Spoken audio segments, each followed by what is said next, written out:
नमस्कार मैत्रिणींनो, ज्योत्स्ना रेसिपीमध्ये आपले खूप खूप मनापासून स्वागत आहे। आज आपण गव्हाच्या सोजीची लापसी कशी बनवायची ते बघणार आहोत। खूपच छान बनते ही आणि एकदम चविष्ट अशी आणि बनवायला अगदी सोपी। चला तर मग बघूया कशी बनवायची ती। गॅसवर मी कढई ठेवलेली आहे। 1 चम्मच तूप गरम करून घेतलेला आहे आणि काजू बदामचे असे काप करून घेतलेले आहे। आता ते आपल्याला ना ह्या तुपामध्ये परतवून घ्यायचे आहे, थोडे लालसर कलर येईपर्यंत।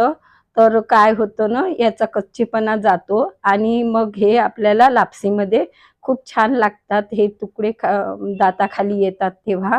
तर या पद्धतीने भाजून घ्यायचे आहे आणि काढून घ्यायचे आहे। आता भाजून झालेले आहे, मी काढून घेते आणि त्याच कढईमध्ये ना मी 1 चम्मच अजून तूप टाकलेला आहे आणि अर्धा वाटी मी हा गव्हाची हे म्हणजे सोजी म्हणतात याला, हे घेतलेली आहे। ती आता आपल्याला यातनं खरपूस रंग येईपर्यंत अशी भाजून घ्यायची आहे। छान सुगंध सुटतो तोपर्यंत भाजायची आहे, घाई करायची नाही, मंद हीटवर भाजायची आहे।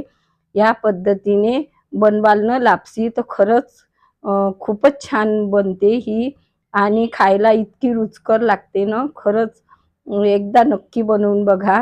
तर मी असं छान भाजून घेतलेली आहे बघा या पद्धतीने आणि याला छान याचा थोडा कलर चेंज होतो, तर तोपर्यंत भाजायची आहे आपल्याला। आता मी थोडं ना चवीपुरतं थोडं मीठ टाकायचं। गोड पदार्थात मीठ टाकलं तर अजून पदार्थ रुचकर बनतो। तर मी टाकून घेतलेलं आहे मीठ थोडं आणि 2.5 वाट्या पाणी मी गरम करून घेतलेलं आहे। तर ते पाणी आता आपल्याला यात सोडायचं आहे आणि मी गूळ घेतलेला आहे, अर्ध वाटी घेतलेला आहे, पण मी तेवढा टाकणार नाही आहे कारण की मला जास्त गोड नको आहे। तर मी थोडा त्यातला गूळ टाकून घेतलेला आहे आणि यात आता हे छान शिजवून घ्यायचं आहे मिश्रण। तर तुम्ही समजा जास्त प्रमाणात बनवत असाल तर आपण सोजीला पाण्यामध्ये शिजवून घ्यायचं, त्यानंतर शिजल्यानंतर गूळ टाकायचा। याही पद्धतीने करू शकता, परंतु मी ना त्याच वेळेला गूळ टाकलेला आहे।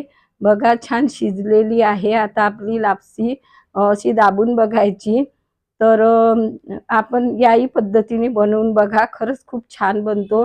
आता मी ना विलायची पावडर टाकलेले आहे आणि काजूचे काप टाकलेले आहे।